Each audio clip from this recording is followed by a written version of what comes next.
Agora sim, agora sim, começou a gravar.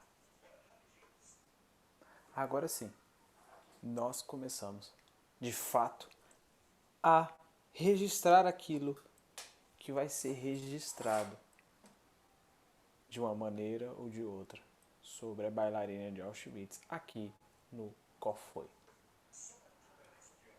Ou seja, agora começa de fato a trilhar uma grande mudança. Que livro, que história, que vida, que energia. Edith Eva Eger, a bailarina de Auschwitz. O livro está até empoeirado. Por quê? Porque isso aqui não é um livro. Isso daqui é uma lapidação da vida. Isso aqui não é uma história. Isso aqui é uma obra de arte. Como Adam Grant bem colocou. A bailarina de Auschwitz, a gente pode começar contando a história, a gente pode começar lá, devaneando, lá e tal, lá atrás, ali, Segunda Guerra Mundial, e pá, e tum, tá, e tá, lá na cidade de Eger. Mas a gente pode começar depois que ela vira psicóloga, estuda nos Estados Unidos. Ou a gente pode começar também pós Segunda Guerra. A gente tem vários locais para começar a falar deste grande best-seller. Mas antes de você... por onde que o Yuri vai começar? Eu vou começar pelo começo da dor. O começo da dor. E o começo da dor talvez não seja lá na origem, onde começa a Segunda Guerra. O começo da dor é na rejeição. E ela conta ali que ela se sentia como uma filha rejeitada. Mas ela falava, e a mãe dela falava, que ninguém pode tirar algo da tua cabeça a não ser você mesmo. Ninguém. Só que ela usou aquilo quando ela estava em Auschwitz e nos outros campos de concentração, que ela passou por vários. Ela passou por inúmeros campos de concentração. Talvez 3 ou 4. E essa mulher, ou essa heroína, ou Edith Eva Eger, mudou o meu coração. E aí você deve estar falando, eu não li o livro. Pois é. Esse é o grande detalhe. Porque esse livro agora é um livro que ele ficou como meu bichinho de estimação. Ele está junto com outros livros ali, que não são muitos, que se tornaram meus amuletos. Esse livro é um livro de estudo da vida, de tudo. Para mim, surreal. A gente pode começar por várias páginas, mas eu quero começar contando a história dela. Húngara, lá na cidade. Deixa eu pegar o nome da cidade, pra gente não errar. Com certeza esse livro aqui deveria ganhar prêmios e mais prêmios. Mas a gente começa na prisão. Lisa, que maravilha. Lemos, tamo junto, irmão. Agora eu esqueci o nome da cidade. Mas, aqui ó, Coici.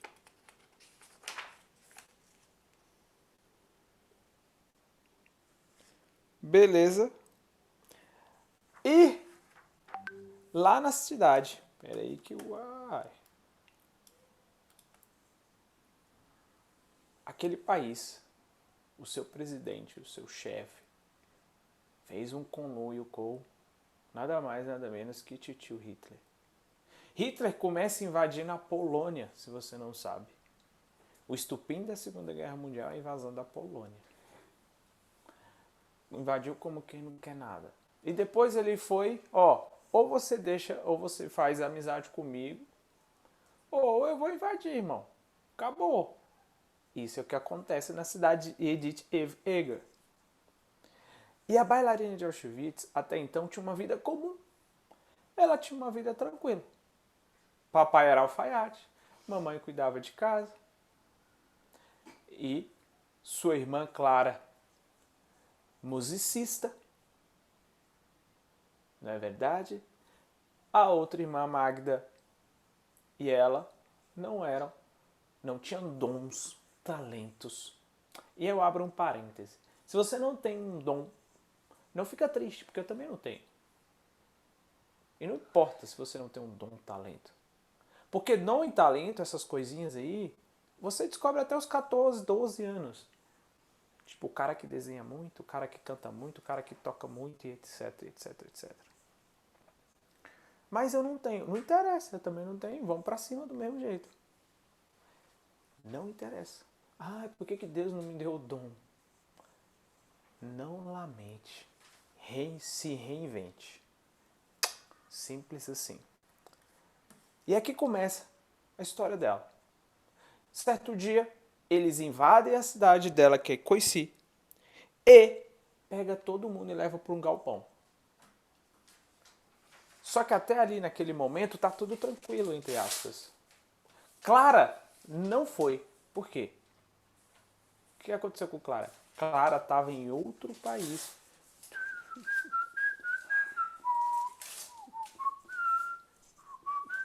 Musiciano. Essa palavra nem existe. Mas estava lá tocando. Estava lá nas orquestras da vida. E do nada chega a um caminhão. E eu vou interpretar como um pau de arara. Mas provavelmente não foi um pau de arara.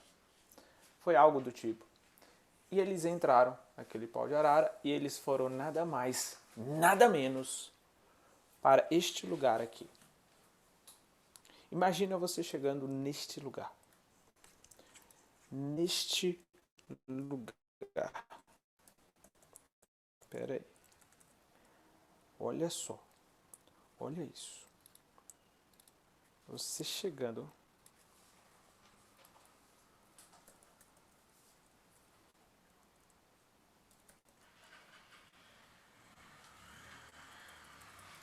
Neste maravilhoso lugar. Hotel 5 estrelas. Hotel 5 estrelas. E maravilhoso. O computador até trava quando eu abro essa imagem. Mas ela vai ter aberta. De algum jeito ou de outro. E abrem as portas. Talvez as portas. Quando eu salvo no computador, o computador trava. E a gente vai abrir aqui. Do ladinho.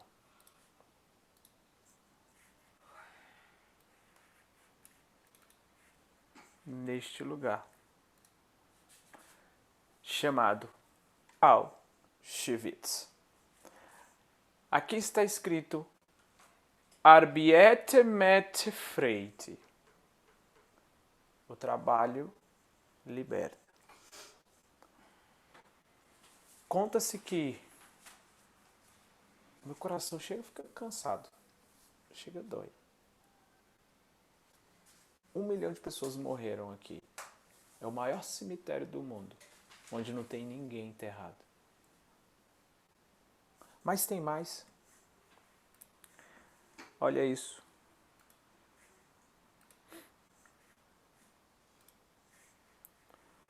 Olha essa imagem.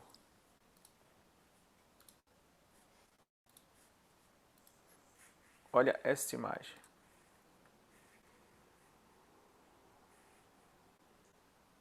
Olha a pessoa. Mas tem mais. Olha esta imagem. Olha esta imagem.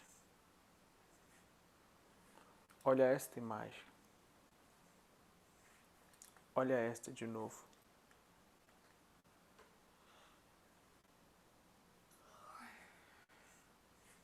Depois que eu li esse livro,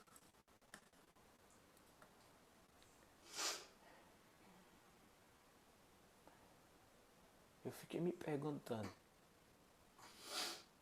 até onde vai a maldade humana. Porque quando chegaram em Auschwitz, Edith Eva-Eger, Magda, seu pai e sua mãe entraram numa fila. Para a direita, você vai lá para a casinha de fumaça. É um churrasquinho, comemorar a chegada de vocês. Para a esquerda, para a direita, para a esquerda, vocês vêm com a gente. Tem que trabalhar um pouquinho para pagar a hospedagem. E no meio, um cara que é intitulado Anjo da Morte. E existem anjos bons e anjos maus. Mas no meu coração jovial, talvez não deveria existir anjo mau. Então por isso, eu não o chamo de Anjo da Morte. Eu chamo de Dr. Mengele. Mas de doutor que fez um pacto para zelar pela vida do ser humano. Como um médico, este não o fez. E se você não sabe, este fela da puta morreu aqui no Brasil, porque ele fugiu para a Argentina e depois veio morar no Brasil. E ele morreu no interior de São Paulo, afogado.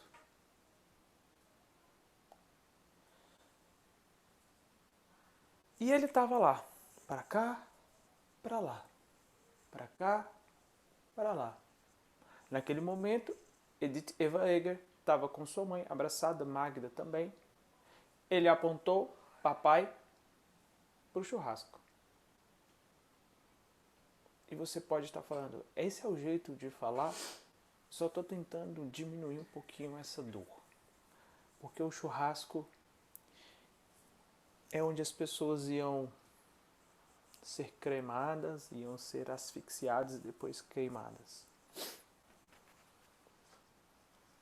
Iriam colocar o veneno, matar todo mundo na câmara de gás e depois queimar a galera.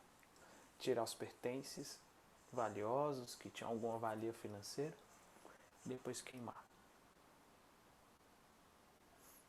E o pai já tinha ido. Naquele momento, o Dr. Mengele olha para Edith Eva-Eger, vamos chamar de Edith, e pergunta, é sua mãe ou é sua irmã? E naquele impulso, ímpeto de criança, que criança falaria, é minha irmã? Que criança olha para a mãe naquele martírio, naquela situação, e ela quer ser protegida, ela quer ser amada, ela quer, mãe, tá tudo bem, não tá? Falaria, é minha irmã. Edith falou, é minha mãe. Naquele momento, aquela mulher, com os cabelos um pouco grisalhos, vai para fumaça. Magda e Edith não vão. Aquele era o último instante em que eles veem seu pai e sua mãe, que elas veem seus pais. E aí eu te pergunto, e até fazendo uma reflexão, se você soubesse que a última vez que você viu seus pais será a última vez que você vai os ver, o que você teria feito de diferente? Porque eu teria feito um monte de coisa. Um monte de coisa mesmo.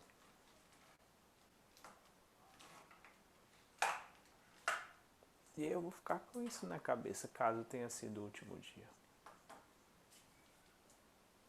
de você.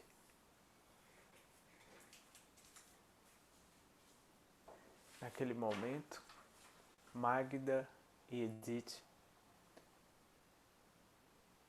tomam um banho e não sabiam se do chuveiro sairia fumaça ou sairia água, mas elas tomam um banho e ficam ali sem roupas, despidas, passando frio, até que cheguem suas roupas de prisioneiras.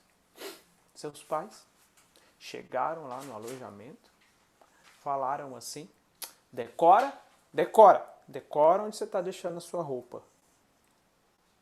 Por que eles faziam isso? Eles não iam voltar mais. Para que decorar onde eu estou deixando a minha roupa? Mas eles assim faziam. E elas começam a labuta e os pais se foram. Elas começam a trabalhos forçados, inanição, não conseguem mais menstruar. Começa todo o martírio. 6 pessoas dormindo na mesma cama, no mesmo colchão. Talvez nem seria colchão, seria uma tábua. Pulga, piolho, tifo. E trabalho. E humilhação. Certa vez, Dr. Mengele chama a Edith, que era uma bailarina, para dançar para ele. Ela dança e no final ele joga um pão, como de quem joga comida para o cachorro. Só que aquele pão, por mais que tenha sido jogado por um cachorro, Edith falou: este é o pão. Obrigado. E que coração é esse? Eu não consigo entender essas partes do livro. Que ela passa por tudo aquilo, eu não tenho isso, eu, Yuri, não tenho. Porque ela passa por tudo isso e fala, obrigado. Porque aquele pão, vai lá na página... Deixa eu olhar aqui.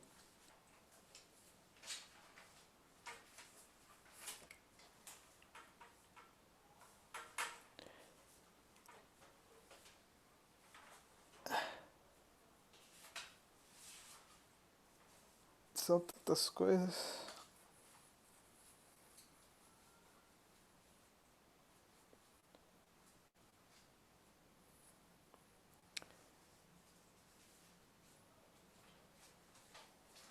Eu não anotei a página do pão. 52, talvez. 52.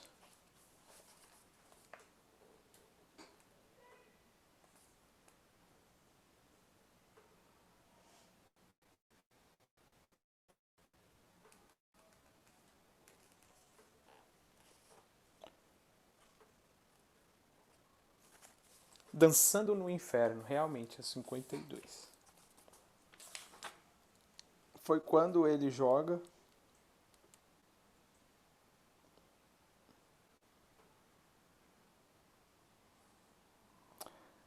Na verdade, começa na 52. Ele vai lá na 55 e ela fala assim: ele manda os músicos começarem a tocar a conhecida abertura da valsa Danúbio Azul.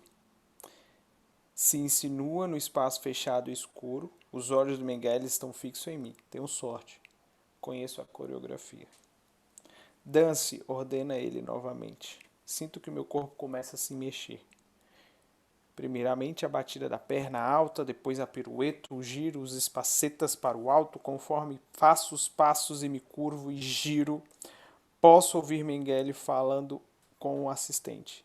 Ele não tira os olhos de mim, mas cumpre os seus deveres enquanto assiste. Posso ouvir sua voz acima da música. Ele define o outro oficial. Quais garotas entre as centenas serão mortas a seguir? Se eu perder um passo, se eu fizer algo que desagrade, posso estar entre elas. Eu danço, estou dançando no inferno. Não consigo olhar para o carrasco. Enquanto ele decide nossos destinos, fecho os olhos. Foco na minha série, nos meus anos de treinamento, cada linha, cada curva do meu corpo, com sílabas de verso, conto as histórias. Uma garota chega para dançar e rodopia de entusiasmo, expectativa, mas depois ela faz uma pausa para refletir e observar. O que acontecerá nas próximas horas, quem ela vai encontrar, se ela virá a direção da fonte, os braços estendidos para cima e fazendo movimentos circulares como se abraçasse a cena à sua volta. Ele se curva para colher flores e as joga, uma a uma, os admiradores e colegas brincalhões. Isso tudo na mente dela. Lança as flores para as pessoas, distribuindo símbolos e por aí vai. Só que ele parece olhar muito para ela. Muito mesmo. E nunca saberei qual milagre me concedeu esse insight.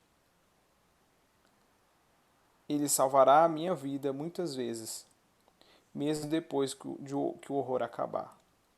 Posso ver Dr. Mengele, um experiente assassino que nesta manhã matou minha mãe, e mais patético do que eu. Sou livre em minha mente, algo que ele nunca será. Ele terá que viver para sempre com o que fez. Ele é mais prisioneiro do que eu. E olha só. Olha isso. Olha isso.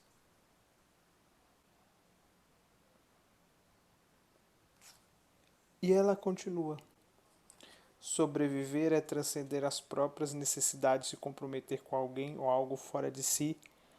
Para mim, esse alguém é Magda. Esse alguém é algo, é a esperança de que verei Eric novamente amanhã, quando estiver livre. Para sobreviver, nós invocamos um mundo interior, um refúgio, mesmo quando nossos olhos estão abertos. E aquele pão, ela distribuiu com as amigas. Ela distribuiu com as pessoas que estavam ali. E eles continuaram o martírio.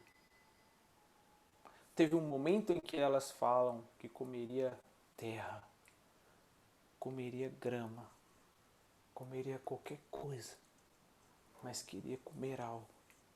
Em um momento elas, de uma certa maneira, é impossível você não enxergar Deus nisso. Não nos fascínoras, mas nelas, naqueles que estão sofrendo. Eles vão para vários campos de concentração, elas. Um deles carregando, que era para carregar pedras de mais de 50 quilos. E se um caísse na escada, caía derrubando todo mundo.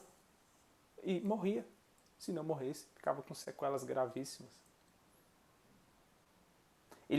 Elas foram para um campo de concentração, que no caminho a distância era curta. Porém, as pessoas caíam no precipício porque estavam fracas. Muito fracas e debilitadas. Igual a gente viu ali, ou pior. Mas eu te chamo, mais uma vez, para ver esse vídeo aqui. E eu quero que você entenda o que é isso. Com os seus próprios olhos. Porque se eu falar é uma coisa, você enxergar é outra coisa. Então, enxergue. Enxergue isso. Veja isso. Preste bastante atenção.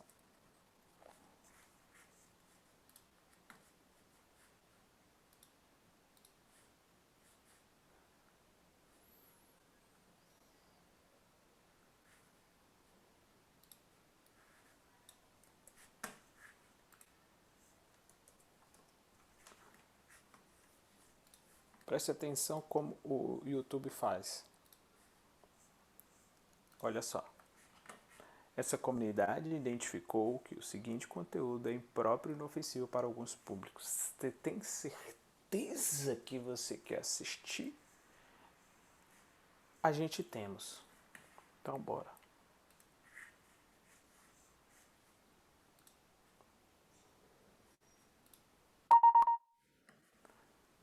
Então, bora.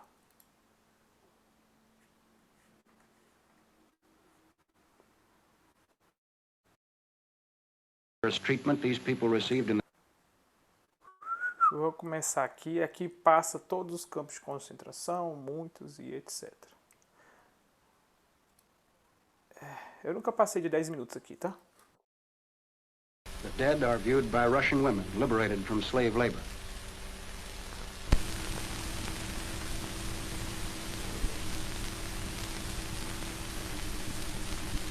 At Penig, Germany, a concentration camp was overrun by the 6th Armored Division, containing mainly Hungarians, who were people of wealth and esteem in their native country.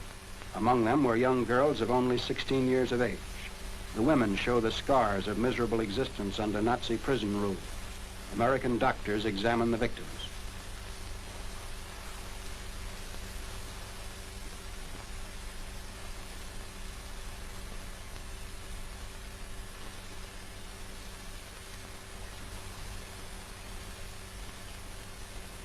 Some have gangrenous wounds.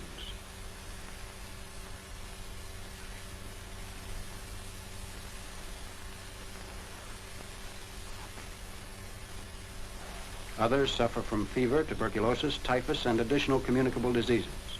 All existed under appalling conditions in vermin-infested quarters and with little or nothing to eat.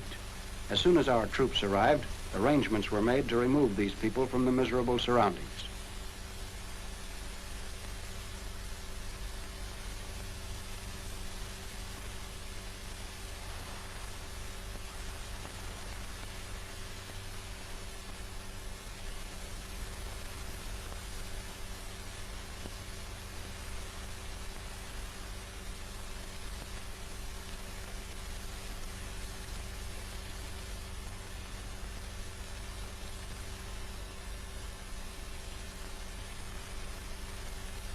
Under supervision of the American Red Cross, the stricken inmates are removed to a hospital which belonged to the German Air Force.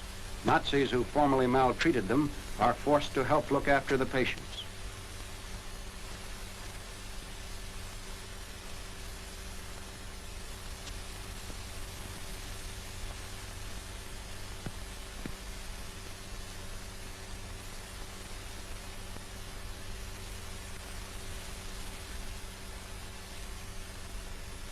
The staff of German nurses is also forced to attend the victims.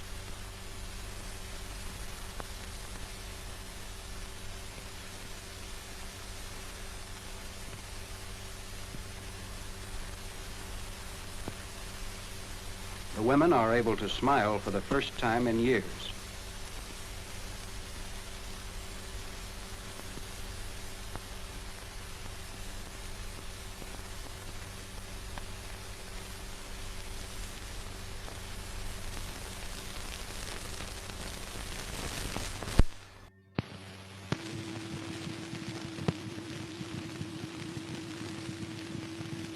At this concentration camp in the Gotha area, the Germans starved, clubbed, and burned to death more than 4,000 political prisoners over a period of 8 months.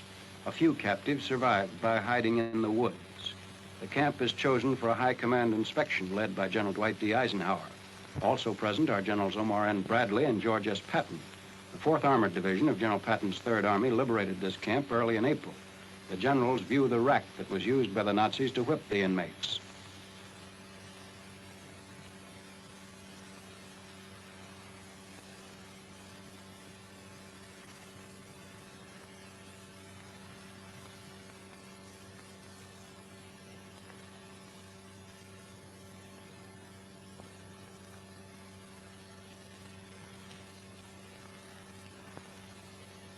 They see the woodshed where lime-covered bodies are stacked in layers and the stench is overpowering.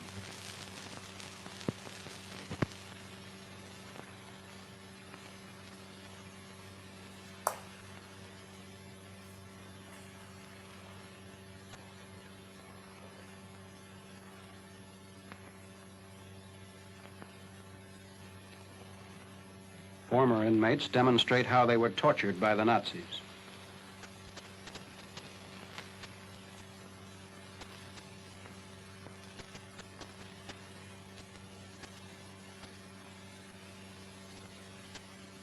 American congressmen invited to view the atrocities were told by General Eisenhower, "Nothing is covered up. We have nothing to conceal. The barbarous treatment these people received in the German concentration camps is almost unbelievable. I want you to see for yourselves and be the spokesman for the United States.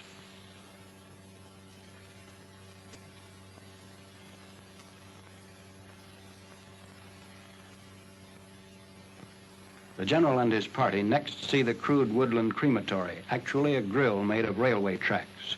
Here, the bodies of victims were cremated. Charred remains of several inmates still lay heaped atop the grill.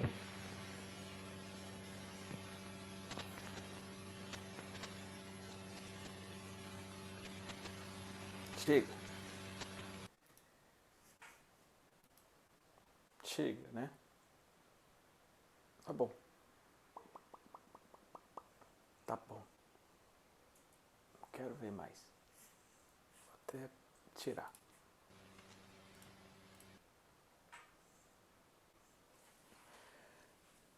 Essa floresta, eles queimavam as pessoas, não eram mortas, não. Eram vivas também. Elas explodiam as pessoas.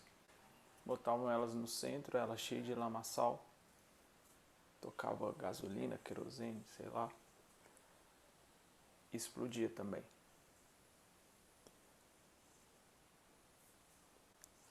E a gente fala da Segunda Guerra Mundial, mas a gente não pode esquecer de Mao Tse Tung. A gente não pode esquecer dos russos, Stalin, Lenin. Em Auschwitz, 1 milhão. Na Ucrânia, Stalin deixou mais de 1 milhão de ucranianos morrerem de fome.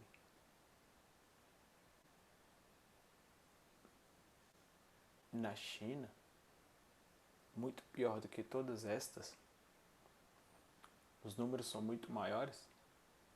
Mao Tse Tung também fez isso.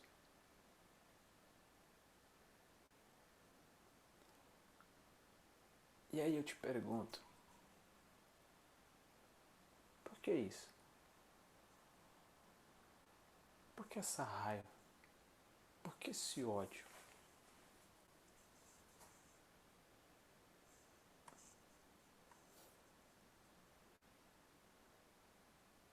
Esse ódio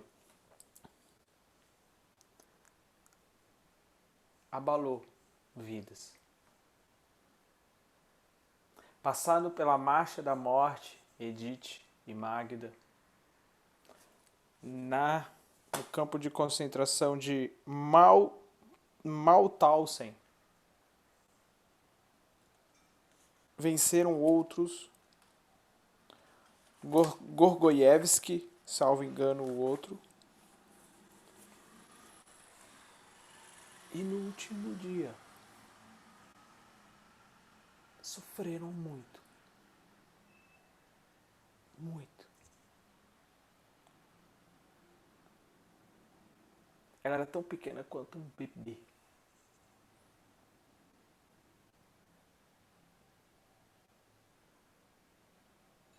Quando os americanos chegaram, um dia antes, Magda, a irmã de Edith, tinha ganho uma caixa de sardinha. Mas como abre, era isso que eles faziam. Só que existe luz no inferno, não existe luz nessa merda, porque luz sempre existe. Olha só como foi. Ao sair da sociedade, que eles estavam no galpão indo para Auschwitz, a mãe delas tinha uma carta para enviar para Clara em Budapeste. Que ela estava em Budapeste. Só que o que ele fez? Ela soltou na rua.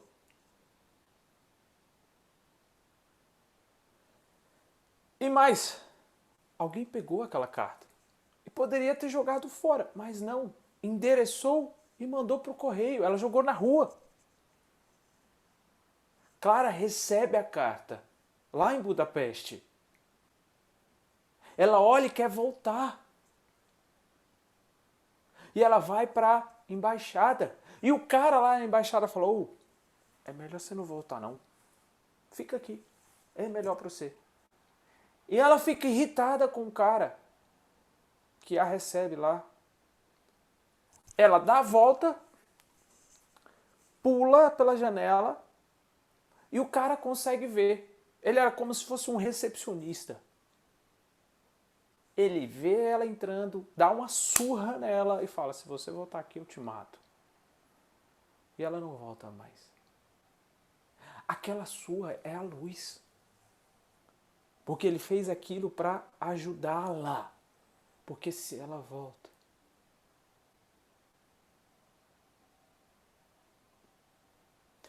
E a carta, não só a carta, as latas de sardinha também foi a luz. Ao chegar, aos soldados americanos chegarem para fazer o resgate, os alojamentos amontoados de corpos, corpos em cima dos outros, e eles gritando, perguntando se tinha alguém vivo aí, tem alguém vivo aí, tem alguém vivo aí, tem alguém vivo aí, tem alguém vivo aí. Ei, ei, ei, ei, ei. Resgate é assim. E a putrefação, corpos já... Imagina, eu não sei se você já foi no IML, eu não sei se você já sentiu aquele cheiro de putrefação. É horrível. No SLU é uma sensação tipo... Imagina. E os soldados já tinham passado, voltando. E eles já estavam indo embora. Quando aquela sardinha, o sol bateu pelo telhado, que não tinha mais telhas, né? Muitas telhas. E refletiu. Naquela hora os soldados olham, pera, tem luz. E voltaram. Porque nem a Magna nem a Edith conseguiam nem sequer falar de tão fraca que estavam.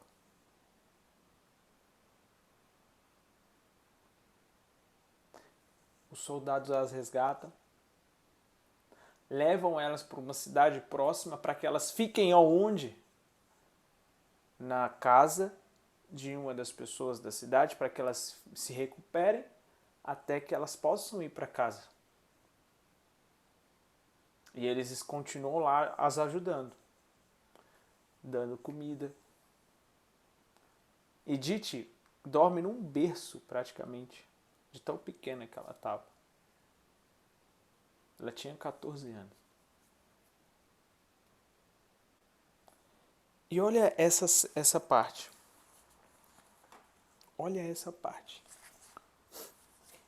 É a parte em que os soldados chegam bêbados.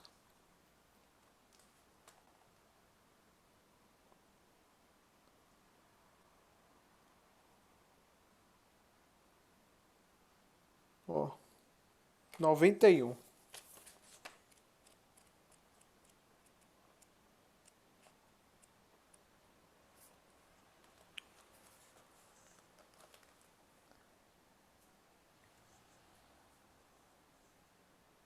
Os soldados chegam bêbados, um fica na porta. E quase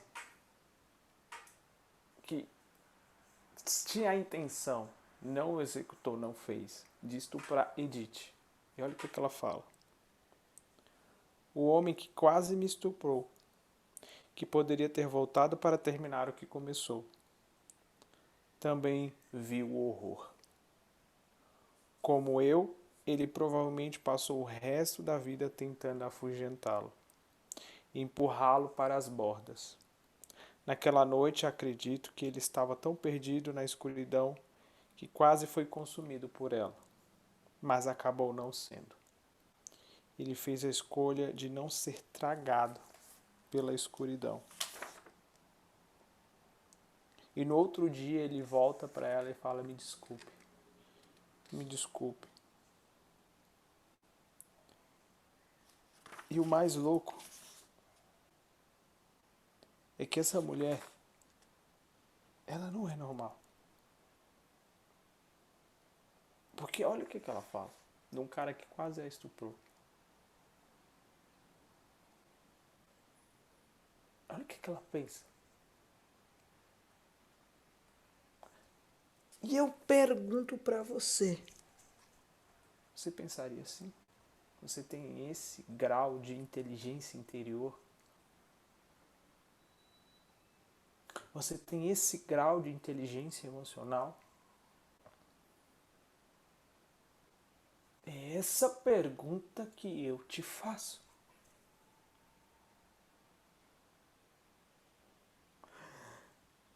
Porque até aqui elas estão saindo do campo de concentração. Mas elas precisavam se recuperar. De quê? De tudo que elas passaram. Teve até um momento em que estava prestes da libertação, em que elas ficaram de escudo em cima do trem para que ele não pudesse ser bombardeado, porque ele estava levando munições para os nazistas. Mesmo assim, o trem foi bombardeado. E elas sobreviveram. Clara não, Magda quase tinha a oportunidade de fugir, mas voltou. Por conta da irmã.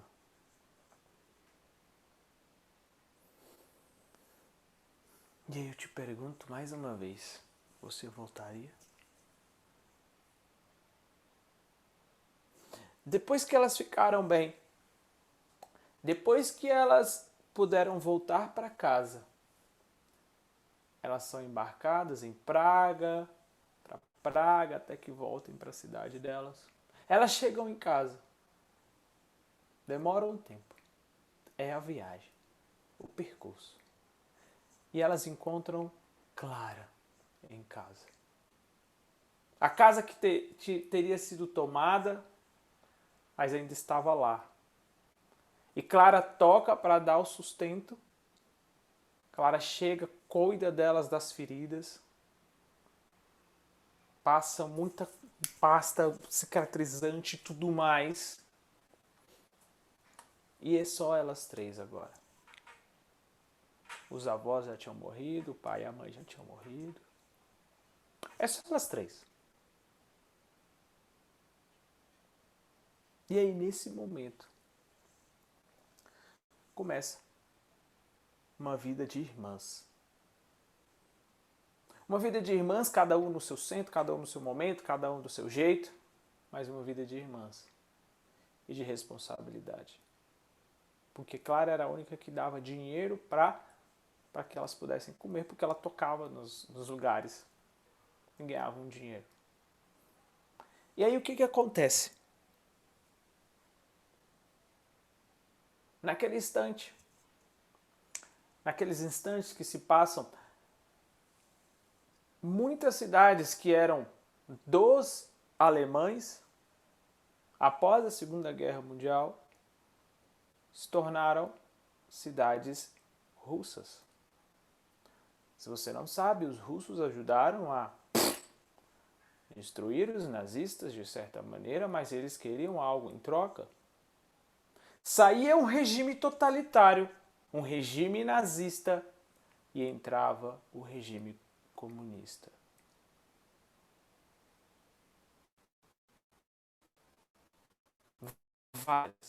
Metade da Polônia, por 40 anos, ficou sendo da União Soviética. Um regime também totalitário. E naquele momento, a cidade delas, não. Mas a cidade do esposo que Edith conheceu e casou, sim. Ele era um dos caras mais ricos do país. E os comuna queriam a sua grana. Porque os comuna, eles dizem que o mundo tem que ser uma comum. Dinheiro, exceto o meu, que tem que ser mais. E todo mundo tem que ter menos. E os comuna começaram a tocar o terror.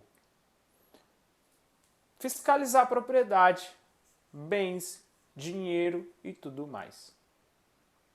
O esposo de Edith não aceitou ser ministro do governo. E do nada ele foi preso. Edith conheceu seu esposo quando ela estava se recuperando da tuberculose e da coluna quebrada que ela quebrou. E ele era tuberculoso. Se você não sabe, tuberculose não tem cura. Tem um paliativo, uma melhoria. A pessoa vive bem. E eles se conheceram lá, eles casaram. Só que naquele momento ele foi preso depois pelos comunas. E eles já estavam planejando em partir e ir embora. Então pensa, você saiu de uma guerra e você entra em outra guerra um pouco diferente, mas é a mesma merda. E aí o que acontece nessa hora? Alguns parariam, alguns falariam, puta que pariu, eu aqui de novo. Mas eles estavam já pensando em ir para Israel. Porque eles eram judeus. Israel estava cheio de conflito, cheio de guerra, tiro, porrada e bomba. Porque Israel não é igual a hoje. Aquela briga com a Palestina é eterna. E quando vai acabar? Nunca. Mas não tinha um país, Israel, bem estabelecido. Ele começou a ser estabelecido após a Segunda Guerra Mundial, quando os judeus voltaram para casa. Só que aí, ela pensou. O esposo dela, Bela, chama-se Bela. Pensaram. Mandaram todos os pertences deles para Israel, num container. Dinheiro, ouro, coisas de casa, etc. E no outro dia elas iam de uma forma clandestina. Só que ele foi preso. Chegou uma carta na casa dele. E existia uma dificuldade de ir para os Estados Unidos na época. Por quê? Porque não era assim. Magda, a irmã de Edith, tinha conseguido ir para os Estados Unidos porque eles tinham uma irmã, uma tia lá nos Estados Unidos, e lá eles ficaram 2 anos tentando para ela ir. Porque tinham que, como se fosse pagar para poder ela ir para os Estados Unidos. Só que eles não tinham isso. Só que chegou uma carta na casa dela. Essa carta dizia o seguinte, a família do Bela e quem tiver com ele pode ir para os Estados Unidos. Isso mesmo. Foram só 2 concessões desta maneira no país inteiro. E uma foi para a família dela. Porque ela agora era esposa de Bela. Ele tinha herdado todo o patrimônio de vovô, de vovó, de papai, de mamãe. E era muita grana. Só que como você está fugindo, ela não queria ir para Israel. Ela foi no consulado americano e eles foram para os Estados Unidos. Todos os pertences foram para Israel. Tudo, tudo, tudo. Ela conseguiu tirar a Bela da prisão, fazendo o que? A coisa mais simples, que você talvez nem acredite, mas uma coisa bem simples que dá para fazer. O comuna é extremamente corrupto, extremamente corruptível. É só assistir a TV. É só você entender por que alguém, de fato, apoia os comuna, apoia o socialista, apoia o globalismo. Porque eles são altamente corruptos. Eu não estou falando que o outro lado não é. Mas isso aqui é comportamento humano. E os fatos estão aí. Só não vê quem não quer. Em 2021. A gente está falando de 1950 e pouquinho. E agora a gente está falando de 2021. Pois é. Veja como é. Mas, adentrando, influindo, eles decidiram ir para os Estados Unidos. E passaram maus bocados. Edith tinha vários flashbacks e tinha vergonha de falar que era uma sobrevivente. Vários, inúmeros flashbacks. E o que é o flashback? É a mesma coisa que você tem quando você termina com a tua namorada, teu namorado, e vocês se encontram e dão uma pegada. Teve um flashback. Só que esse flashback que todo mundo tem quando sofre um trauma, é diferente.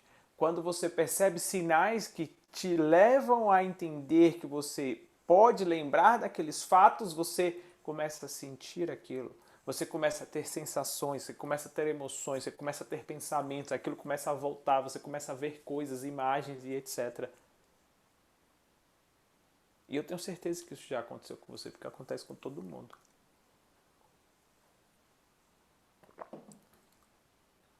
Eles passaram por uma situação muito delicada.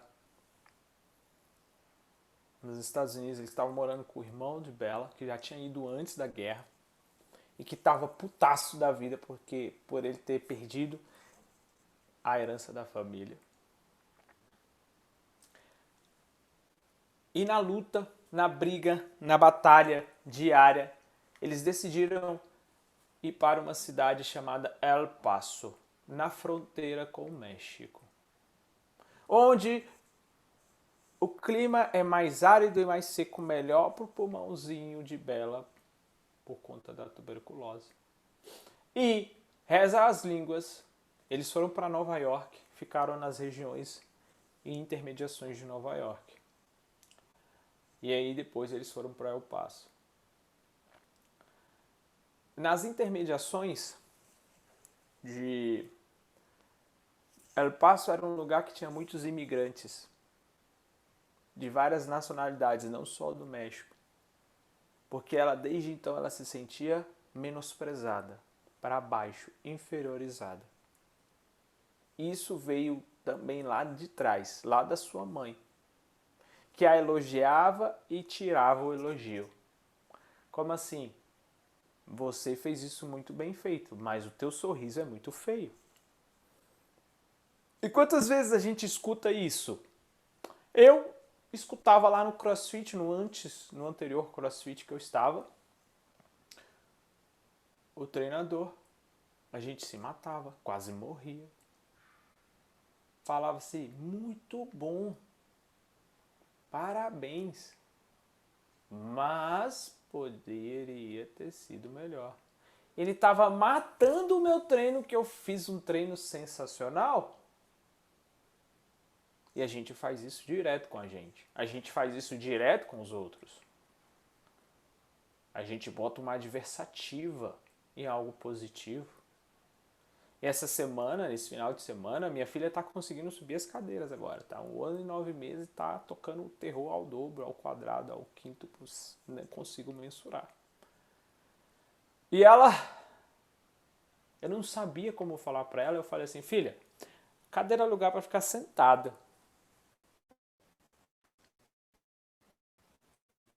E aí eu falei ainda assim, papai não sabe como falar, mas deixa eu ver se eu consigo. Filha, parabéns por ter conseguido subir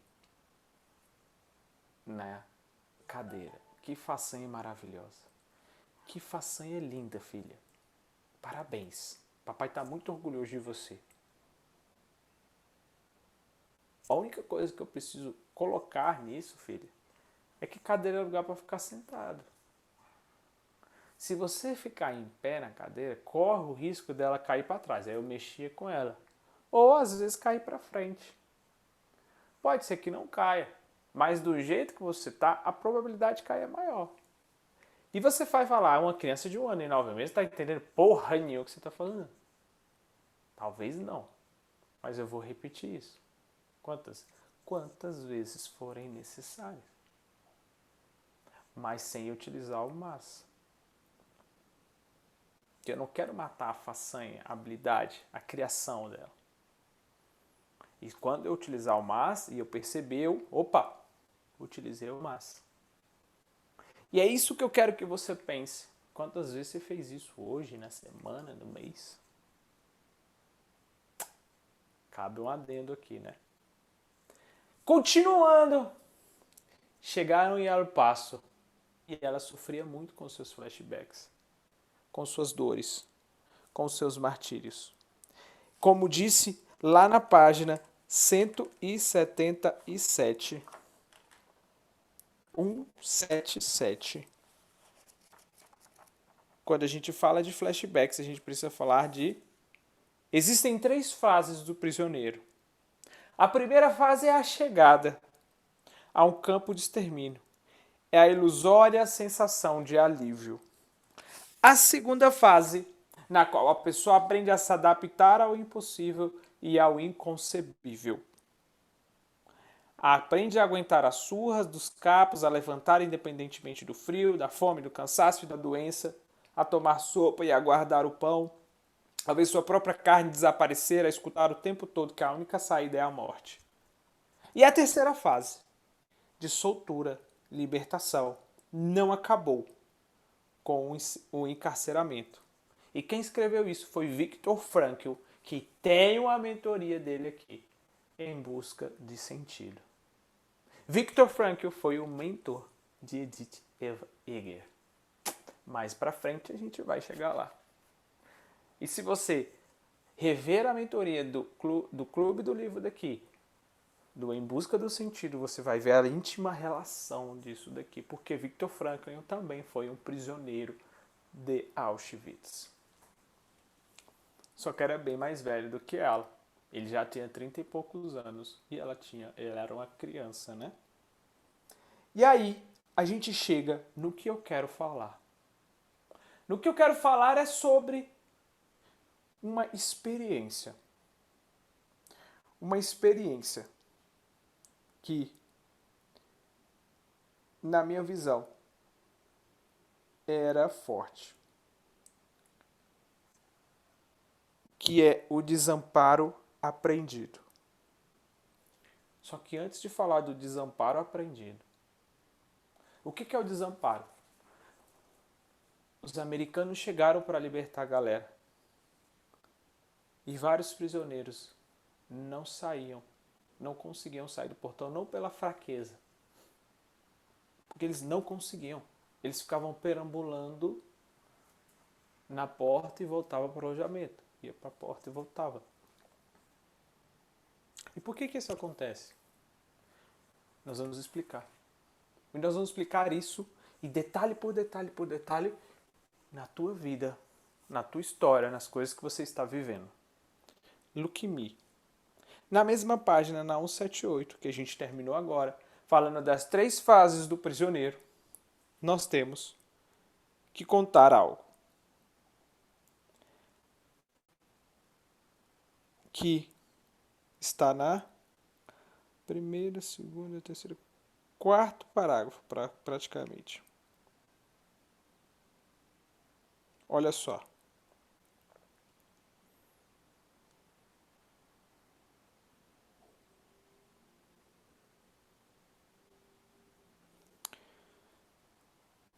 Leio, um pouquinho assim, ó. E se contar a minha história, afrouxar o poder que o medo tem em vez de aumentá-lo? E se falar sobre o passado, trouxer a cura em vez de destruição? E se o silêncio e a negação não forem as únicas escolhas a fazer na histeria da perda catastrófica? Leio como Frankl caminha até o seu local de trabalho na escuridão gelada, o frio é cruel, os guardas são brutais, os prisioneiros tropeçam. Em meio à dor física e à injustiça desumanizadora, Frankl lembra do rosto da sua esposa, lá no campo de concentração. Ele vê os olhos dela, o seu coração se enche de amor na profundidade do inverno. Ele entende como alguém que não tem nada ainda pode conhecer a felicidade. seja ela apenas um breve momento na contemplação da sua amada. Meu coração se abre, eu choro. É a minha mãe me falando comigo na escuridão opressiva do trem através daquela página. Lembre-se, ninguém pode tirar de você o que você colocou na sua mente. Não podemos escolher desaparecer no escuro, mas podemos escolher acender a luz. Naquelas primeiras horas de alvorada, no outono de 1966, eu leio uma frase que está no cerne do ensinamento de Frankl. Tudo pode ser tirado de uma pessoa, exceto uma coisa. A última das liberdades humanas. Escolher sua atitude em qualquer circunstância da vida. Escolher o próprio caminho. Cada momento é uma escolha. Não importa quão frustrante, chata, limitadora, dolorosa ou opressiva for nossa experiência, podemos sempre escolher como reagir. Essa é a maior das liberdades humanas. E ela escolheu várias vezes como reagir lá no campo. E ela começou a escolher várias vezes como reagir aos seus flashbacks. A sua negação da dor. A sua negação de que ela é uma sobrevivente. A sua negação de que ela ainda sentia muita dor. Ela pairava dentro do seu coração aquilo. E Edith não para por aqui. Edith, ela começa a atender pessoas, principalmente militares, que voltaram do Vietnã e outras guerras. E esses militares têm vários transtornos, vários problemas. Ela começa a atender famílias que têm vários problemas. Edith entende o desamparo aprendido, que está lá na página. Peraí. Aqui.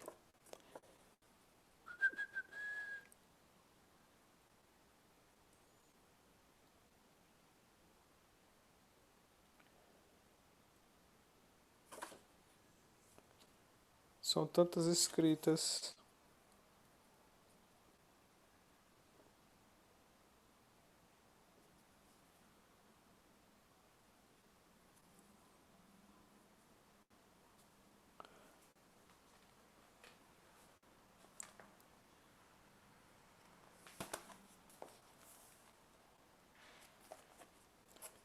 Cento e 194.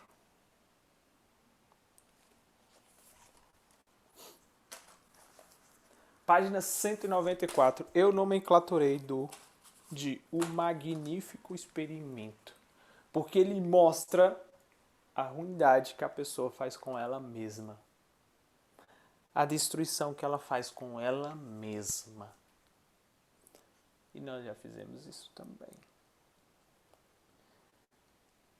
Minha jornada acadêmica me levou a conhecer o trabalho de Marty Seligman e Albert Ellis.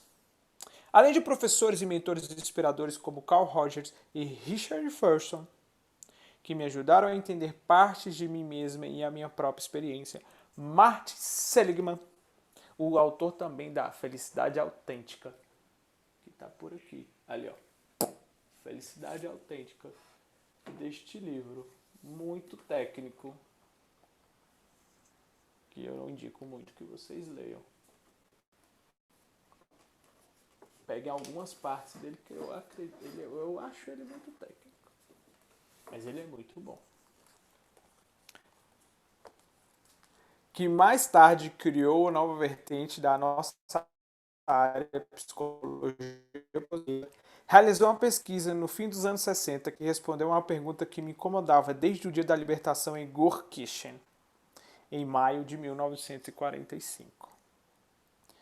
Porque tantos prisioneiros perambularam fora dos portões dos campos, mas acabaram voltando para os alojamentos enlameados e fétidos. Frankl notou o mesmo fenômeno em Auschwitz. Psicologicamente, o que o leva o prisioneiro liberto a rejeitar a liberdade. Pois é.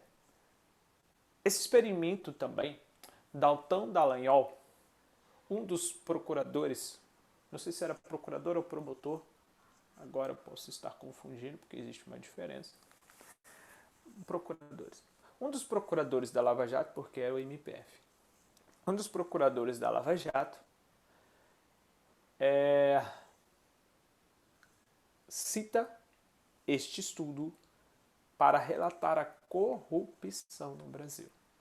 No TEDx. TEDx. Bota aí, Dalton Dallagnol, TEDx. É bem interessante, vale a pena assistir. E eu vou coadunar com outras coisas aqui. Os experimentos de Seligman com cães, que infelizmente precedem as atuais proteções contra a crueldade animal, comprovam um conceito que ele chamou de desamparo aprendido. Quando os cachorros que recebiam choques dolorosos, o primeiro momento do experimento é esse.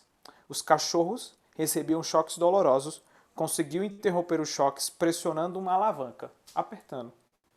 Eles rapidamente aprenderam a parar a dor em experimentos seguintes.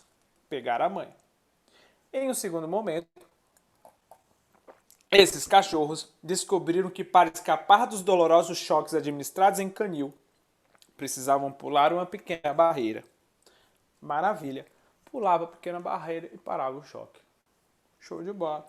No terceiro momento do experimento, os cachorros que não tinham meios de interromper a dor, no entanto, entenderam que estavam indefesos contra aquilo.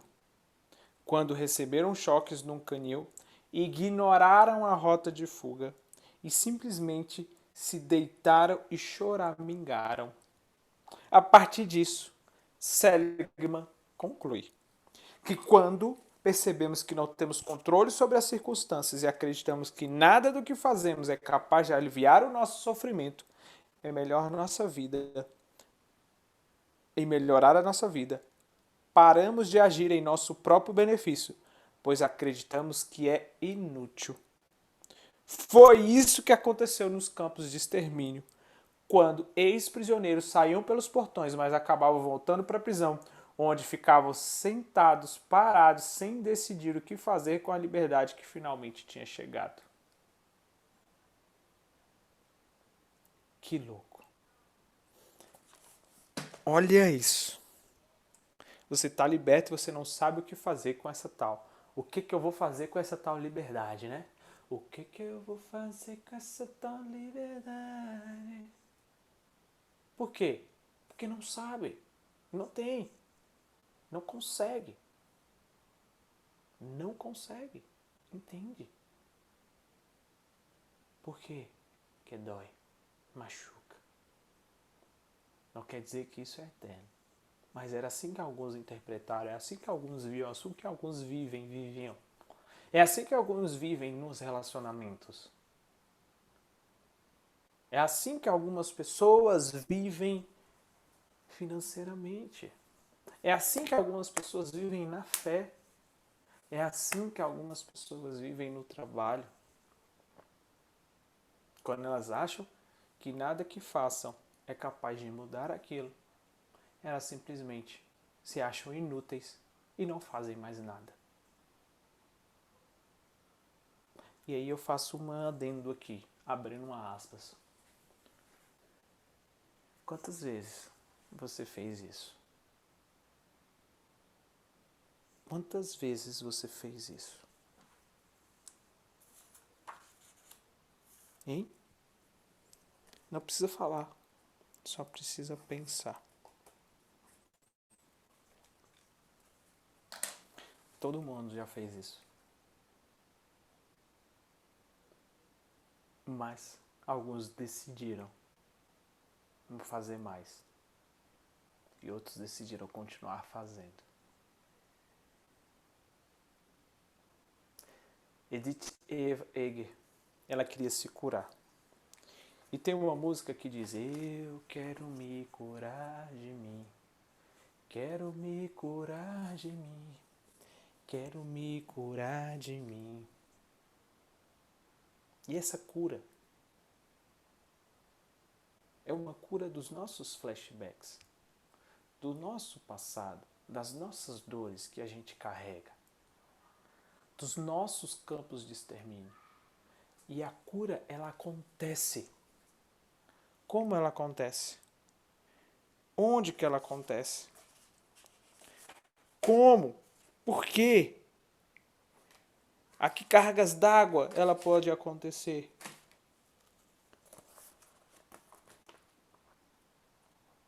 Sabe como? Como aconteceu com esta mulher aqui.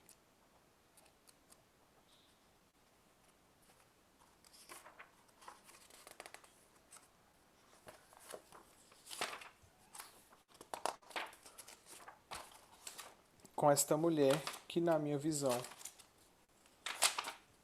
é do caralho. É outra, não é, Edith?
É que foi quando eu parei de anotar e só escrever aqui no livro.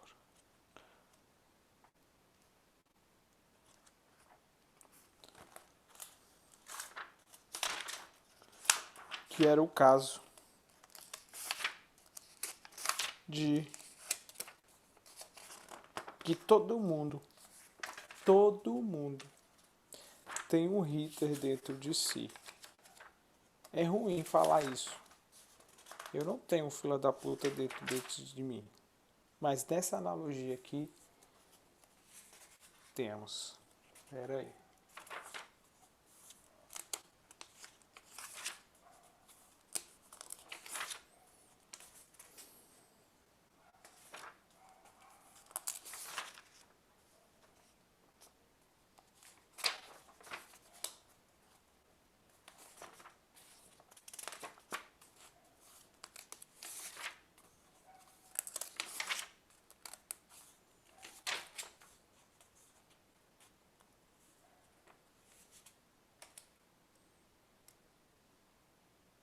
Aqui.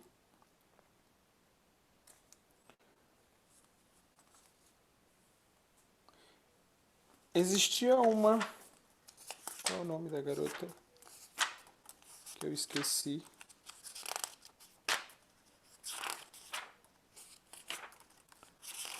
A garota não, da mulher do caralho.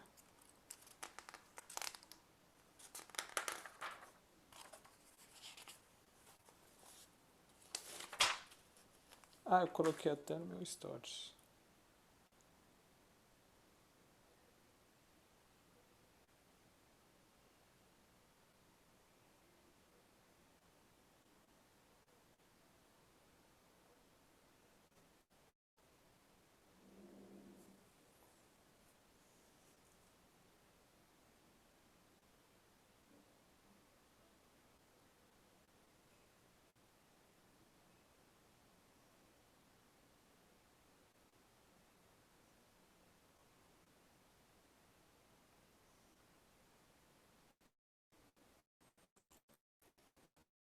Pra mim,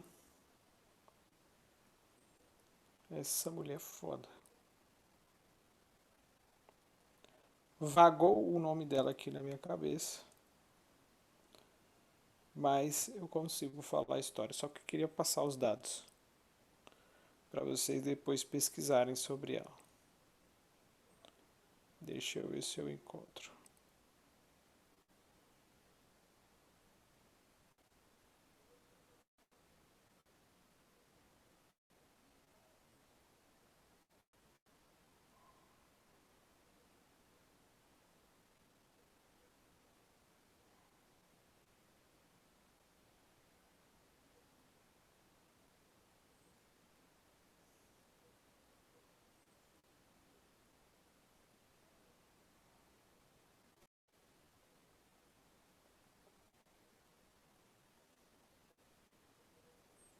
Não achei.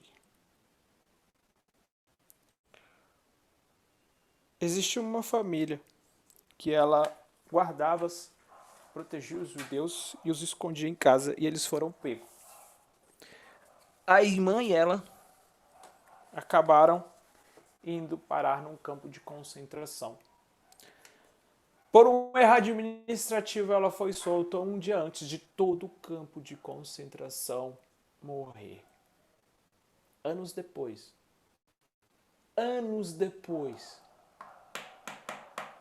eu vou ter que resgatar esse history porque ele é forte. Anos depois, ela se encontra com um dos piores carrascos, um dos responsáveis pela morte da sua irmã. Anos depois, aquela mulher, ao pegar na mão do cara, ela falava assim: eu só peço. Eu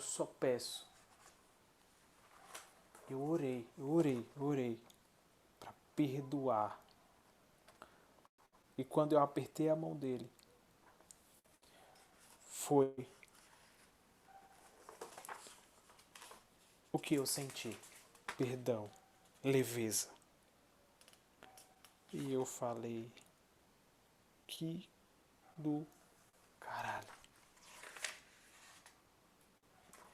Ela perdoou assim como aquele. Eu queria muito achar aqui. Eu marquei e tudo mais, mas enfim. São muitas marcações. Assim como. Porque eu queria falar na palavra dela aqui.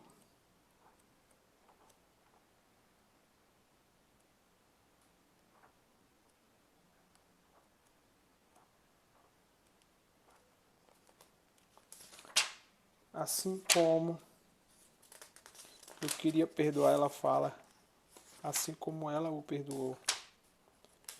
Eu queria perdoar o Hitler, ou me perdoar por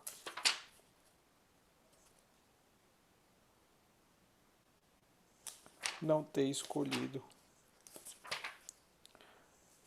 Mas ela perdoou. E nesse momento, Edith fala que todo mundo tem um Hitler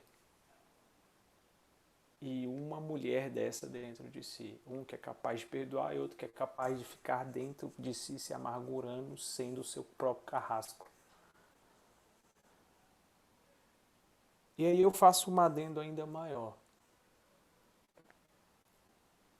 A culpa é uma das maiores dores do ser humano. A culpa. Porque o ser humano ele sente tanta culpa e remorso que ele para de viver. Ele esquece de olhar para frente. Ele olha muito para as tuas perdas, para as tuas dores, ao invés de olhar para os teus próximos amores, que é o que tu vai conquistar. E eu não estou desprestigiando quem sente dor, porque todo mundo sente. Edith fala no início do livro que não existe dor maior ou menor, existe a sua dor. Eu discordo um pouco de não existe comparações da dor. Ela fala que não existe comparações de dor. Eu discordo porque ao comparar as dores que eu tenho com as dores que ela passou, eu falo: bora, pai, acorda, miséria, bora, filha da puta, levanta e anda. Ao comparar a minha dor com a dor de Cristo, eu falo: eita arrombado, tu é um bosta. Eu falo pra mim. Isso me faz bem. Só que isso faz bem muito pros homens. Isso aqui é um comportamento. O homem funciona na pancada. A mulher não. A mulher gosta de um plano, estratégia, de carinho, de amor, de atenção. O homem gosta de porrada porque ele só funciona na porrada. Então nós homens temos que sempre estar elogiando nossas mulheres. sempre que possível. Tá perto, ajudando, mostrando, tendo convicção, sendo cada vez mais forte. É isso que a mulher realmente vai gostar. Se ela precisa ou não, aí é com ela. Cada uma vai saber o que precisa, o que quer. E aí nesse ponto eu discordo com ela. Mas aí eu te pergunto, ela foi atrás dos seus flashbacks, viveu, conseguiu ou não? Anos depois, ela foi resgatada pela 71ª Grupamento Militar, né, que ficava lá perto da Califórnia. E anos depois ela foi chamada para palestrar lá. Mas antes dela ser chamada para palestrar lá, o mundo estava numa eminente guerra fria. O que é uma guerra fria? Só guerra de palavras, mas os exércitos de ambos os lados estão ali. E aí? Vai ter guerra, a gente está aqui. E nesse dia ela foi chamada pelo capelão, né, um médico capelão do exército americano, para palestrar para outros capelões. Nada mais, nada menos do que no quartel que ficava onde Hitler e a sua Suprema Corte se reunia. E ela, eu não vou voltar para a Alemanha. Eu não quero voltar para a Alemanha. Eu não consigo voltar para a Alemanha. Voltando um pouquinho, ela teve 3 filhos. A mais velha nasceu lá na Hungria, na época. Tem uma mistura Hungria, Tchecoslováquia, tudo um pouco misturado ali. Talvez para eles não, né? Mas os outros 2 nasceram nos Estados Unidos. E nesse momento, a mais velha já era psicóloga, já tinha casado e tudo mais. E ela ligou para a filha e falou, filha, eu vou? Eu vou? O que você acha? Ela, mãe, a senhora não deve nada para ninguém. A senhora não precisa ir para porque você deve algo para alguém. Mas, antes que acabe a bateria,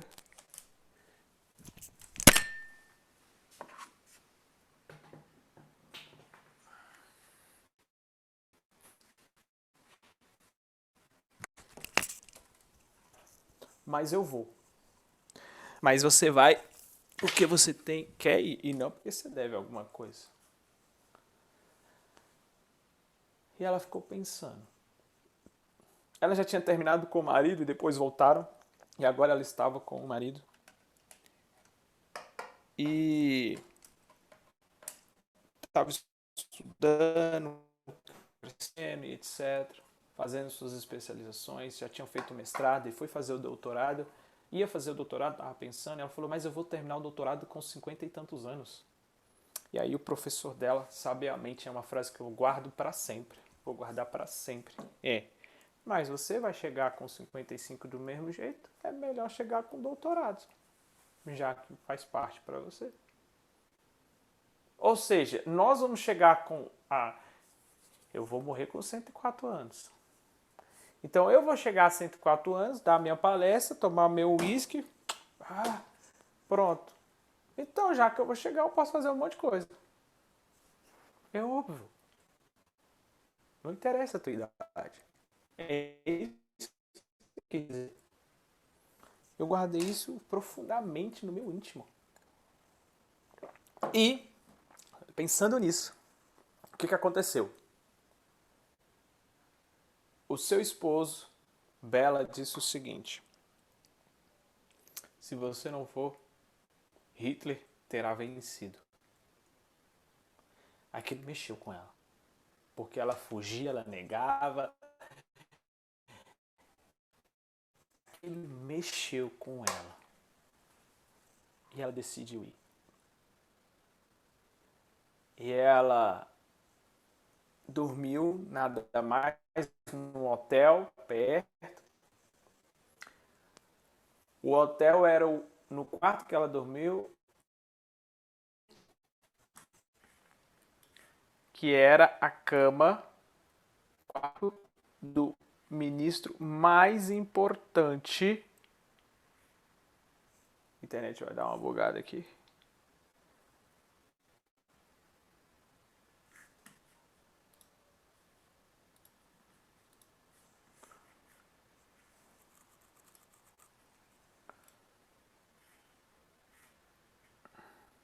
Espera aí.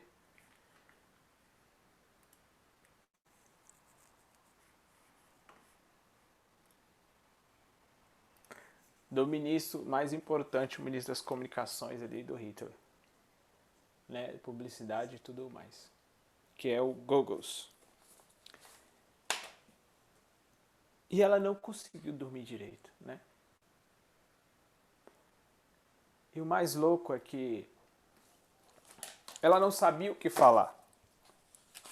E ela perguntou pro chefe, pro capelão-chefe, o que ela deveria falar.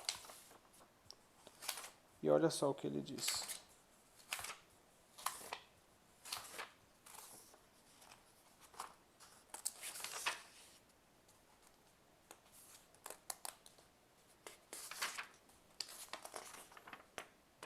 Na página 235, a cama de Goebbels, que é o capítulo, ela pergunta: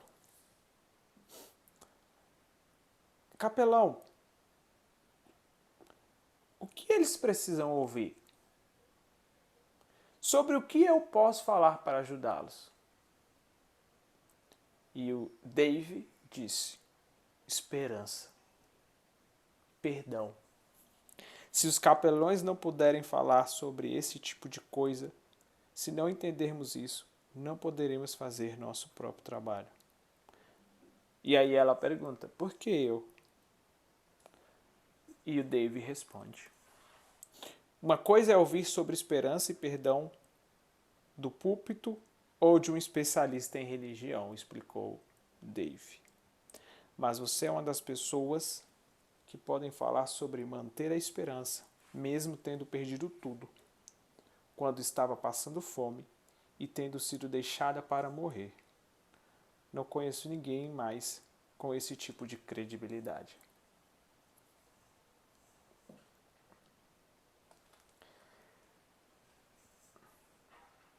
E olha só. Que louco. Só que como ela viajou para a Alemanha, ela queria ir na Polônia, em Auschwitz.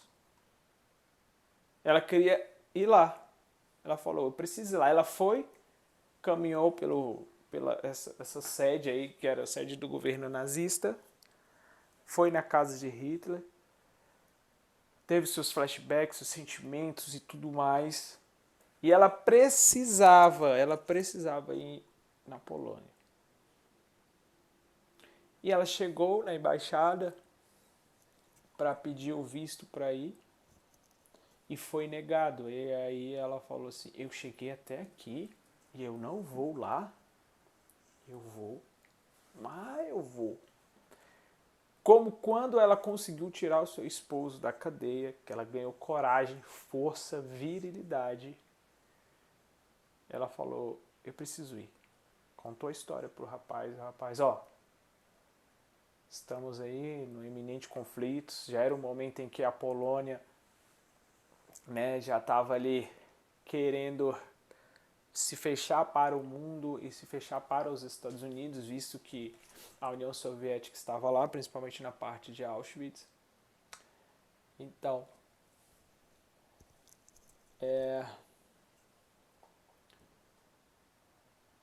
ele falou, tudo bem, pode ir. Ela ficou uma semana. Ela foi para Auschwitz. E Eu fico imaginando qual a sensação, o sentimento dela lá. A memória. Ela falou que não tem pássaros, não tem aves, não tem animais em volta daquilo. Por quê? O maior cemitério do mundo, onde não tem nenhum corpo.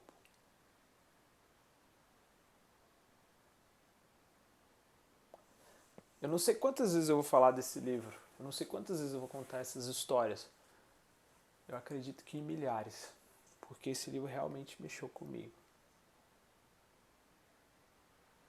O conhecimento que tem nele realmente mudou a minha concepção de vida.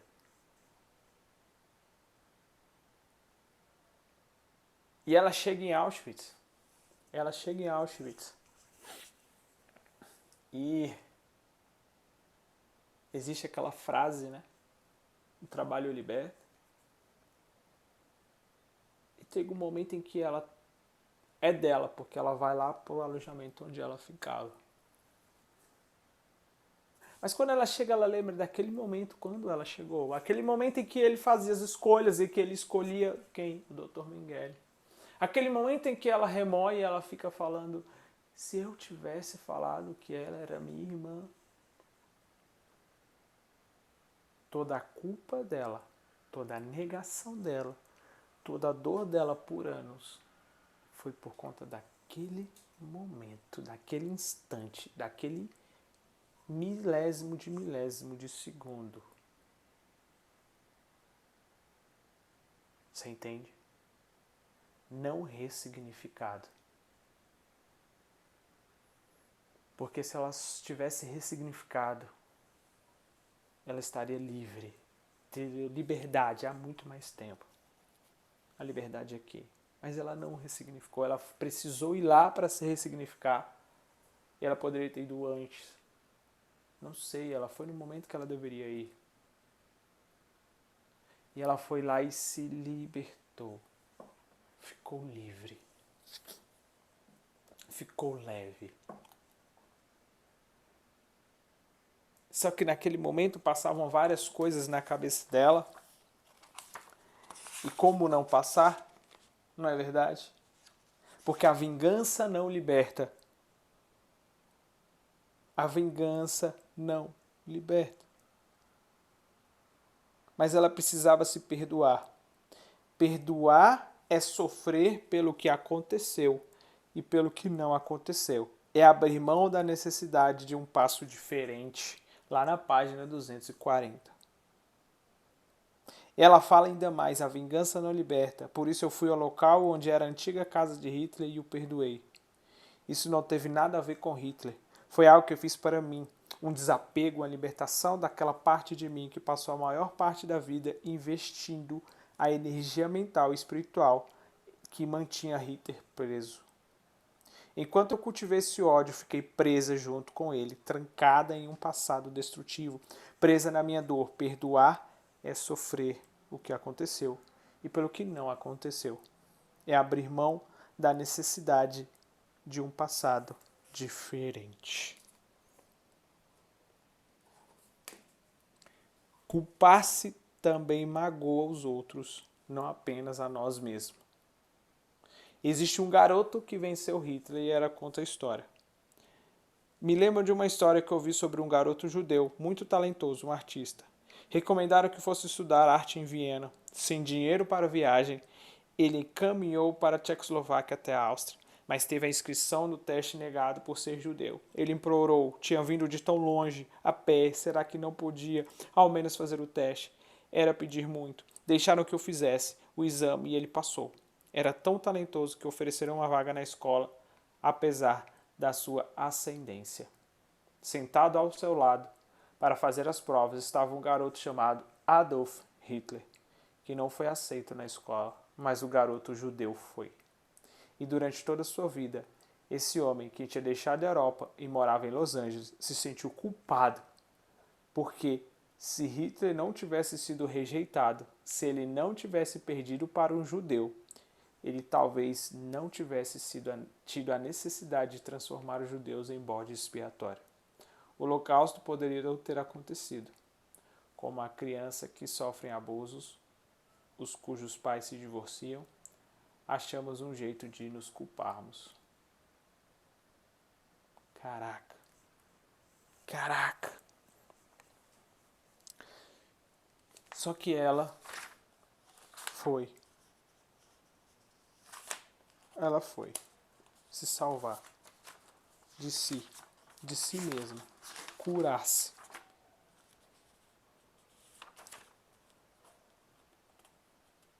E lá na página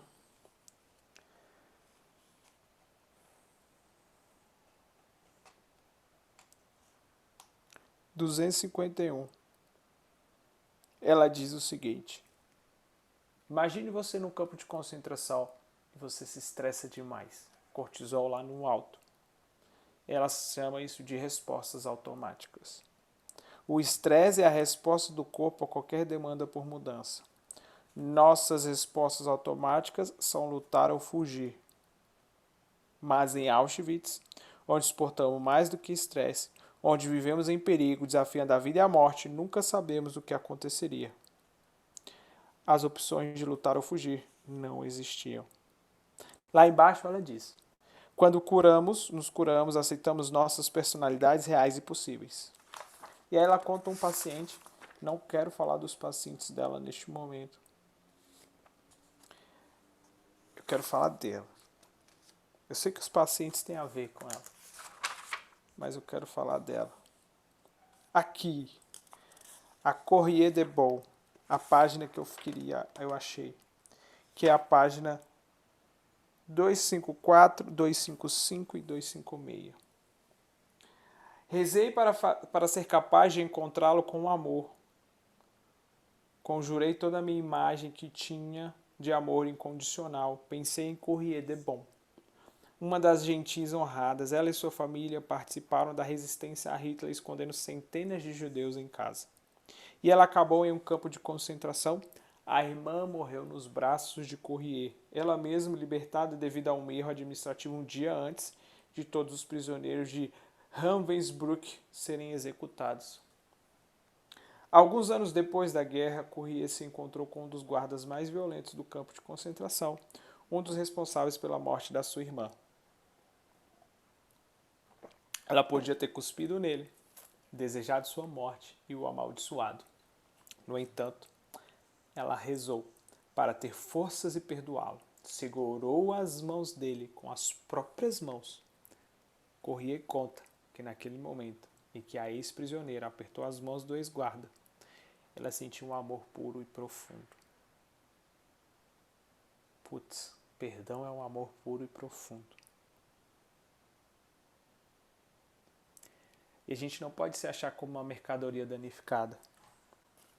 Nós não somos mercadorias danificadas. Nós somos as melhores mercadorias. Só que por muito tempo a gente guarda essas dores, essas culpas, por conta de acreditar nisso, por não libertar o perdão. Só que Edith se libertou. Na 259 ela fala: posso perdoar os nazistas, mas como posso me perdoar? Eu viveria tudo de novo, cada linha de seleção, cada banho, cada noite congelante e cada chamada mortal, cada refeição assombrada, cada momento respirando o ar esfumaçado. Cada vez que quase morri ou que quis morrer, se algo ao menos eu pudesse reviver este momento. Este momento é aquele que logo antes desse, quando eu podia ter feito uma escolha diferente, quando eu poderia ter dado uma resposta diferente à pergunta de Mengele, quando eu poderia salvar, mesmo por um dia, a vida da minha mãe. Se eu soubesse que minha mãe ia morrer naquele dia, teria dito uma palavra diferente, ou não teria falado nada, e teria ido com ela para os chuveiros e morrido ao seu lado. Eu podia ter feito algo diferente. Eu poderia ter feito mais. Acredito nisso. E na outra página ela segue: eu poderia salvar minha mãe? Talvez. Viverei o resto da minha vida com essa possibilidade. Posso me castigar por ter feito a escolha errada. Essa é uma prerrogativa minha. Eu posso aceitar que a escolha mais importante não foi a que eu fiz, mas quando senti fome ou medo, quando eu tinha 16 anos, estava cercado por cães, armas e certezas. Mas a que eu faço agora, neste exato momento. A escolha de me aceitar como eu sou, humana e imperfeita. E a escolha de ser responsável pela minha felicidade, de perdoar as minhas falhas e resgatar a minha inocência, de parar de perguntar por que mereço sobreviver. Mereci sobreviver, agir da melhor forma que puder, de me comprometer comigo mesmo, ajudar os outros, fazer tudo o que estiver ao meu alcance para honrar os meus pais e garantir que eles não morram em vão. Para fazer o meu melhor, de acordo com a minha capacidade limitada, de modo que as futuras gerações não vivam o que eu vivi. Para ser útil, para sobreviver e prosperar, de modo que eu possa usar cada momento para tornar o mundo um lugar melhor. E para finalmente parar de fugir do passado, fazer todo o possível para me redimir e então relaxar. Todos nós podemos fazer escolhas. Não posso mudar o passado, mas é uma vida que eu posso salvar. A minha. A vida que estou vivendo agora, neste momento valioso. Estou pronta. Pego uma pedra do chão, lá em Auschwitz. Uma pedra pequena, irregular e cinza, comum. Aperto a pedra. Pela tradição judaica, colocamos pequenas pedras nos túmulos como sinal de respeito aos mortos, para oferecer o mitzvah, que é uma bênção. A pedra significa que os mortos permanecem em nossos corações e em nossas memórias. A pedra que está na minha mão é um símbolo de meu eterno amor por meus pais, além de um sinal de culpa e da dor que eu vim aqui para enfrentar. Algo imenso e aterrorizante que, apesar de tudo, posso segurar na minha mão. É a morte de meus pais. A morte da vida que existia. E é o que não aconteceu. O nascimento da vida como ela é. Da paciência, da compaixão que aprendi aqui. Da capacidade de parar de me julgar. Da capacidade de responder em vez de reagir. É a verdade e a paz que eu vim descobrir. E tudo que eu posso finalmente deixar para trás. Neste momento, Edith não é mais vítima. Nesse momento, ela ressignifica toda essa sensação de estar naquele lugar, mais uma vez, a faz mudar de vida, a faz trazer mais vida para a tua vida, a faz trazer a luz como aquela caixa de sardinha, trazer a luz como a carta que foi para Clara, trazer a luz como pessoas que eram bondosas no campo de concentração também. Trazer a luz. São os pequenos gestos que vão moldando, mudando, glorificando e estreitando os laços de luz na vida. E ela diz: onde fui vitimizada, mas não sou vítima. Onde fui ferida, mas não destruída. Onde a alma nunca morre, onde o significado e o propósito podem vir no fundo do coração daquele que mais nos magoa, que eu pronuncio as palavras finais. Adeus e obrigado. Agradeço a vocês pela vida e pela capacidade de enfim aceitar a vida como ela é. Vou embora de Auschwitz. Eu fujo. Passo por baixo das palavras Arbeite met frei. Como essas palavras eram cruéis e sarcásticas, quando percebemos que nada que pudéssemos fazer nos libertaria. Mas conforme me afasto dos galpões, das ruínas dos crematórios, das torres de vigia, dos visitantes e do guarda do museu, e passo por baixo das palavras de ferro escuro, em direção ao meu marido, vejo as palavras brilharem como a verdade. O trabalho me libertou. Sobrevivi para poder realizar o meu trabalho, não o trabalho que os nazistas queriam, o trabalho duro de sacrifício, fome, exaustão e escravidão. Foi o trabalho interior, de aprender a sobreviver e prosperar, de aprender a me perdoar e de ajudar os outros a fazerem o mesmo.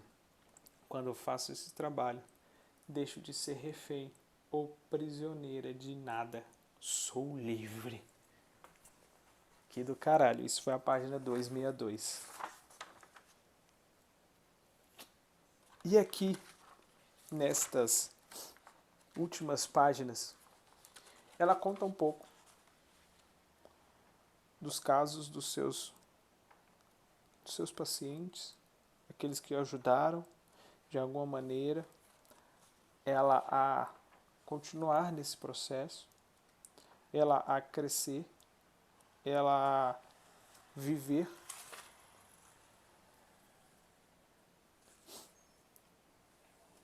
E eu, de fato, acredito que eu não parei na página errada. Antes da gente ir para os detalhes finais, o que você aprendeu até aqui? O que você pode levar para o teu coração? Mesmo você que não leu o livro todo, eu te indico que leia. Você que leu, releia. Dê palestra sobre ele. Ensine o que você aprendeu com ele. Traga para você. Mostre. É isso que eu estou fazendo aqui. Porque de fato, quando algo te marca, mais pessoas precisam ser marcadas com aquilo que é bom. Como diz Karol Wojtyla, JP II, João Paulo II. A liberdade é um dom que Deus nos deu para fazer o bem. E você tem total liberdade para fazer o bem com isso que você aprendeu aqui. Entregar para mais pessoas. Para muitas pessoas. Na página 295 ela fala: existe alguma coisa, um paciente que ela está contando o fato, e ela fala que as coisas são como Moisés em um mar vermelho. De alguma forma, as águas se abrem e você caminha entre eles. E eu acredito de fato, como ela finaliza de forma exuberante o dia da libertação, na página 299/300. Vou ler com a minha melhor entonação estas duas páginas, com o meu melhor jeito. Não só ler, vou ensinar, vou trazer vida para a minha leitura, para que você tenha uma experiência. Porque a gente precisa encerrar se libertando. E você precisa lembrar das dores que você carrega também, das tuas prisões, dos teus medos. E precisa buscar se libertar deles. Porque isso vai fazer você crescer. Se livrar do teu campo de concentração. O dia da libertação é o capítulo 23. O último. Na verdade, é o último, porque depois é agradecimentos. No verão de 2010, fui convidada para fazer uma palestra em Fort Carston, no Colorado, na unidade do exército em que estava voltando de combate do Afeganistão. Tão atual e possível, né? Uma unidade com alta taxa de suicídios. Eu estava lá para falar sobre o meu próprio trauma, como sobrevivi a ele, como sobreviver ao retorno do cotidiano, como escolhi ser livre, de modo que os soldados também pudessem se adaptar com mais facilidade à sua vida pós-guerra. Ao subir no tablado, senti alguns rápidos conflitos internos de desconforto. O velho hábito de me cobrar demais e de me imaginar o que os estudantes de balé húngaro teriam a oferecer a homens, o que uma estudante de balé húngara teria a oferecer a homens e mulheres de guerra. Lembrei a mim mesma que eu estava lá para compartilhar a verdade mais importante que conheço. E qual é a verdade mais importante que conheço? Que você conhece? A tua história. É a tua história. Ninguém pode negar. Ninguém pode falar que é mentira, porque é a tua história. Que conheço, que é a maior prisão em sua própria mente. Que a maior prisão está em sua própria mente. E que a chave está em seu bolso. A vontade de assumir a responsabilidade absoluta por sua vida. A vontade de arriscar, a vontade de se libertar de julgamentos e de recuperar sua inocência, de aceitar e amar a si mesmo pelo que realmente é, humano, imperfeito e inteiro. Pedi força a meus pais e a meus filhos, netos, bisnetos, a tudo que eles me ensinaram e que me obrigaram a descobrir. Minha mãe me disse algo que eu nunca vou esquecer.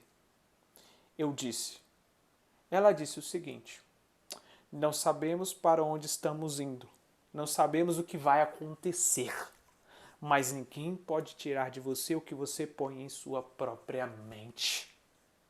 Repeti essa frase diversas vezes aos fuzileiros navais, a especialistas em crises, prisioneiros de guerra e seus defensores do Departamento de Assuntos de Veteranos, a oncologistas, a pessoas com câncer, pais e filhos, cristãos, muçulmanos, budistas, judeus, estudantes de direito e jovens em situações de risco, a pessoas de luto pela perda de um ente querido, a pessoas que preparando para morrer, às vezes em mim mesma. Dessa vez, quase caí do palco ao falar dessa frase. Fui dominada por sensações, memórias que tinham armazenado internamente. O cheiro da grama enlemeada, o sabor forte do doce de M&M. Demorei um pouco a entender que estava desencadeando um flashback, mas então vi que havia bandeiras insígnias nas laterais do auditório. Em todos os lugares havia o emblema, o respeito ao qual eu não tinha pensado conscientemente durante muitos anos. Mas o que tão significativo para mim quanto as letras que foram meu próprio nome, o emblema que o soldado me libertou no dia 4 de maio de 1945. Usava na manga de sua camiseta um círculo vermelho com o número 71 azul dentro. Fui levada a Fort Carson para falar a 71ª Infantaria, a unidade que 65 anos antes havia me libertado. Eu estava contando a minha história de liberdade para os sobreviventes de guerra que anteriormente trouxeram a liberdade para mim. Eu costumava perguntar, por que eu? Por que eu sobrevivi? Aprendi a fazer a pergunta diferente. Por que não eu? Em pé em um palco e rodeado pela geração seguinte de combatentes da liberdade, eu poderia ver na minha consciência algo que muitas vezes é desconcertante, invisível. Para fugir do passado ou para lutar contra a dor atual, nós nos aprisionamos. A liberdade é estar em aceitar que se é, em se perdoar e em abrir o coração para descobrir as maravilhas que existem agora. Eu ri e chorei no palco. Estava tão cheio de adrenalina, da alegria que mal conseguia completar as palavras. Obrigada, eu disse aos soldados. O seu sacrifício, o seu sofrimento faz sentido. E quando você conseguir descobrir essa verdade interior, estará livre. Terminei meu discurso como sempre faço, como sempre farei enquanto meu corpo o permitir. Com o Grand Beltman, aqui estou. Um lançamento de minha perna diz: eu consegui. Aqui estão vocês, no presente sagrado.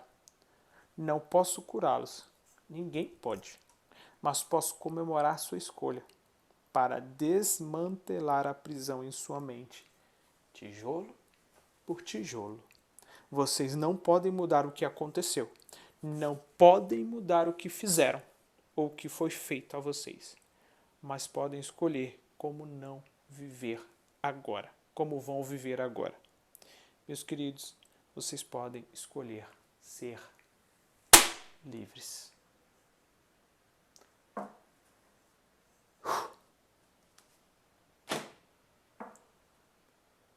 E nós podemos escolher ser livres, independente de qual prisão nós tenhamos passado ou passamos. Isso é um trabalho, é uma busca incessante. Desculpe-se. Conheça a ti mesmo. Isso que Edith Eger trouxe. Uma história de superação, de força, de coragem, de fé, de ressignificação, de esperança e de luz. Sempre. A gente se encontra na próxima mentoria.